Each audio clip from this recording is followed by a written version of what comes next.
10월 19일 수요일 매일 성경 묵상을 시작합니다. 오늘 함께 나눌 말씀은 사무엘하 18장 1절로부터 18절 말씀입니다. 사무엘하 18장 1절부터 18절 말씀을 제가 봉독합니다.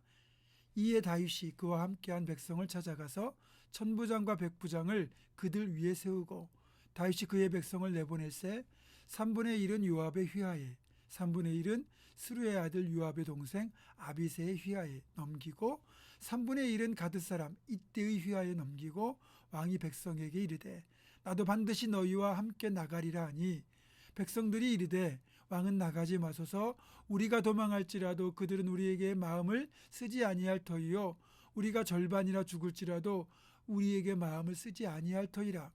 왕은 우리 만명보다 중하시오니 왕은 성읍에 계시다가 우리를 도우심이 좋으니이다 하니라. 왕이 그들에게 이르되 너희가 좋게 여기는 대로 내가 행하리라 하고 문 곁에 왕이 서매 모든 백성이 100명씩 1000명씩 대를 지어 나가는지라. 왕이 요압과 아비새와 이때에게 명령하여 이르되 나를 위하여 젊은 압살롬을 너그러이 대우하라 하니 왕이 압살롬을 위하여 모든 군 지휘관에게 명령할 때에 백성들이 다 들으니라.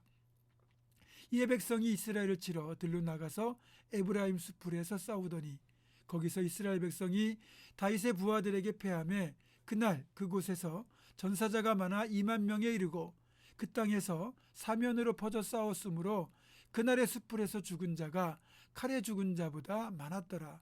압살롬이 다윗의 부하들과 마주치니라. 압살롬이 노새를 탔는데 그 노새가 큰 상수리 번성한 가지 아래로 지날 때에 압살롬의 머리가 그 상수리 나무에 걸리매 그가 공중과 그 땅 사이에 달리고 그가 탔던 노새는 그 아래로 빠져나간지라. 한 사람이 보고 요압에게 알려 이르되 내가 보니 압살롬이 상수리 나무에 달렸더이다 하니 요압이 그 알린 사람에게 이르되 네가 보고 어찌하여 당장에 쳐서 땅에 떨어뜨리지 아니하였느냐. 내가 네게 은 10개와 띠 하나를 주었으리라 하는지라. 그 사람이 요압에게 대답하되 내가 내 손에 은 1000개를 받는다 할지라도 나는 왕의 아들에게 손을 대지 아니하겠나이다. 우리가 들었거니와 왕이 당신과 아비새와 이때에게 명령하여 이르시기를 삼가 누구든지 젊은 압살롬을 해하지 말라 하셨나이다.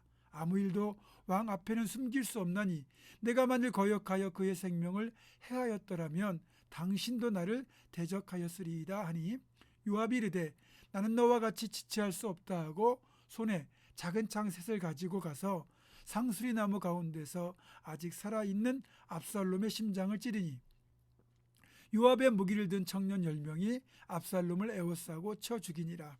요압이 나팔을 불어 백성들에게 그치게 하니 그들이 이스라엘을 추격하지 아니하고 돌아오니라. 그들이 압살롬을 옮겨다가 숲을 가운데 큰 구멍에 그를 던지고 그 위에 매우 큰 돌무더기를 쌓으니라. 온 이스라엘 무리가 각기 장막으로 도망하니라. 압살롬이 살았을 때 자기를 위하여 한 비석을 마련하여 세웠으니 이는 그가 자기 이름을 전할 아들이 내게 없다고 말하였음이더라. 그러므로 자기 이름을 기념하여 그 비석에 이름을 붙였으며 그 비석이 왕의 골짜기에 있고 이제까지 그것을 압살롬의 기념비라 일컫더라. 아멘. 이제 전투가 벌어지게 되는 이 마하나임 지역은 특별히 상수리 나무가 많은 산악 지역인데요.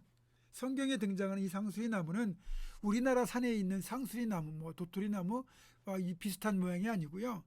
사과나무나 배나무 같은 모양의 가지가 촘촘한 나무입니다. 이런 점을 염두에 두고 전투 장면을 연상하시면 되겠습니다.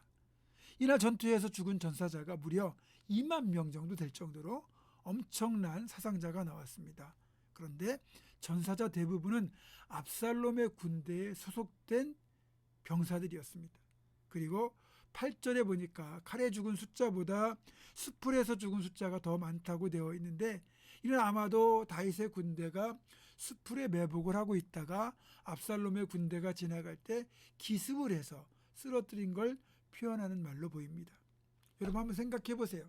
잘 조직되고 훈련되었으며 충성심이 강한 다윗의 군대와 명분 없는 전쟁에 이기적인 목적으로 참가한 압살롬의 군대 간의 전투는 숫자의 우열을 떠나서 압살롬의 군대의 대패일 수밖에 없습니다. 그리고 2만 명 넘게 죽었던 이 전쟁의 참상은 압살롬 한 사람의 욕심이 빚어낸 끔찍한 결과였습니다. 압살롬의 이름의 뜻이 나의 아버지는 평화 이런 뜻이거든요. 그런데 그런 이름의 뜻과는 달리 그는 아버지와 원수가 되었고 그의 왕권에 대한 욕심이 수많은 사람들이 전쟁터에서 죽게 만들었습니다. 평화가 아닌 죽음이었죠. 그러니까 압살롬은 자신의 이름값도 못한 비참한 인생이 되고 만 겁니다. 그리고 압살롬 당시에 유대인들은 곱슬머리에 풍성한 머리카락을 갖추면 미남에 속했습니다. 압살롬은 생긴 것도 조각 같은 외모에 풍성한 곱슬머리까지 지녔으니 얼마나 아름다워 보였겠습니까?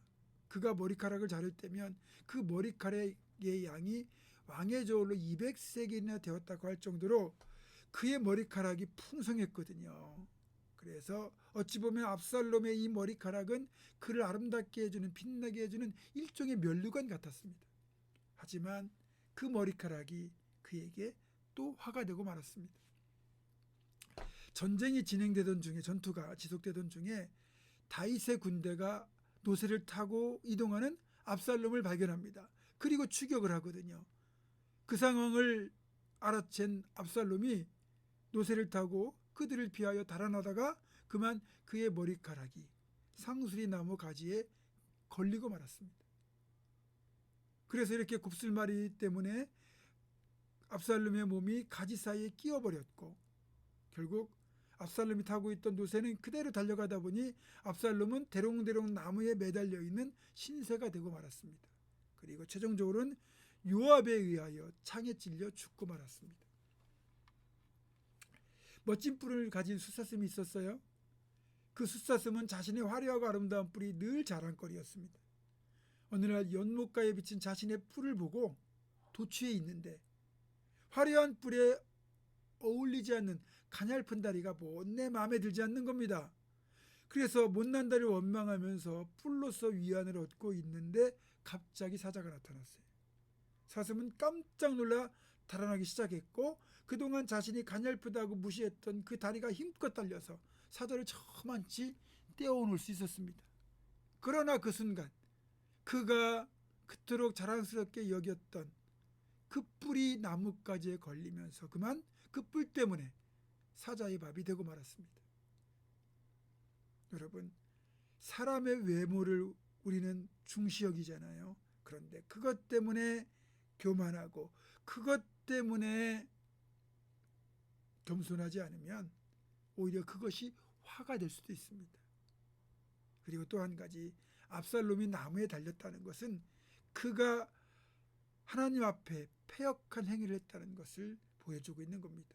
왜냐하면 신명기 말씀에 따르면 나무에 달린 자마다 하나님께 저주를 받았다고 되어 있거든요. 결국 그 모든 걸 종합해 보면 압살롬이 나무에 달려 결국은 죽게 된 것은 그의 패역한 죄악에 대하여 하나님이 저주하시고 심판하셨다는 뜻입니다. 정리하자면 자신의 허황된 욕심으로 왕의 자리를 꿈꾸며 아버지를 향하여 칼을 들고 예루살렘에 화려하게 입성했던 압살롬, 그리고 자신을 따른 수많은 군대를 이끌고 아버지 다윗의 마지막 숨통을 끊고자 했던 압살롬이었지만 오히려 그는 상수리 나무에 목이 걸려 죽고 말았습니다. 이런 압살롬의 모습은 헛된 욕심을 추구하는 자들의 종말을 잘 보여줍니다. 신앙인인 우리가 하나님의 방법이 아닌 세상의 방법으로 성공을 추구할 때 어떤 일이 벌어질지도 잘 보여주고 있죠. 그래서 우리는 반드시 하나님의 방법으로만, 하나님의 뜻 안에서만 행해야 됩니다. 사랑하는 성도 여러분, 어떤 일이 있어도 그렇게 겸손하게 하나님의 뜻 안에서 하나님의 방법으로만 행하며 살아가는 우리 모두가 되기를 주님의 이름으로 축원합니다. 기도하겠습니다. 교만한 자를, 배역한 자를 끝내 심판하시는 하나님의 모습을 우리는 오늘 본문에서 발견합니다. 바라옵기는 절대로 저희들 교만하지 않게 하시고 끝까지 겸손하게 하시되 하나님 뜻 안에서 하나님께서 기뻐하시는 방법으로만 행하는 우리 모두가 될 수 있도록 주님 도와 주시옵소서. 예수님의 이름으로 기도하옵고 이제는 우리 주 예수 그리스도의 은혜와 하나님의 사랑과 성령의 교통하심이 끝까지 겸손하게 하나님 뜻 안에서 하나님의 방법으로만 행할 것을 결단하는 사랑 모든 성도들 이들의 삶과 가정과 생업과 앞날과 우리 교회 위에 지금부터 영원토록 함께 하시옵기를 간절히 축원하옵나이다. 아멘.